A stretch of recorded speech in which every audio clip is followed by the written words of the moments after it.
हावा डरलाग्दो चल्दैछ। दिउँसै रात परेको जस्तो भइरहेछ। एकदम चिसो मौसम। सन्दकपुको हामी नजिक आइपुगेको छौँ, त्यसैले यहाँनिर माइनसमा जानु आँटेको छ टेम्परेचर। एकदम चिसो, ग्लोभ्सहरू लगाइराखेको छु। एकदम जाडो छ। यहाँ हाम्रो रोशन दाजु थाकेर अत्तो बेहाल भएर बसिरहनु भएको छ। चारटा जस्तो सास वार वार फेर्नु हुँदैछ र यसरी धुम्बो चारैतिर अँध्यारो भइरहेको छ। दिउँसै 1 बजी नै यस्तो छ यहाँको स्थिति र म पनि हत्तु हैरान भएँ। आज पनि दिनभरि हिँडेको, आज पनि दिनभरि। आज दोस्रो दिन हो हाम्रो। दोस्रो दिनमा हामी आइपुग्न आँटेको छौँ सन्दकपू।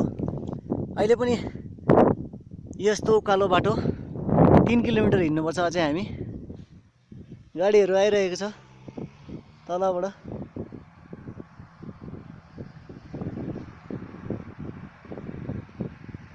देख्नु हुँदैछ होला गाडी।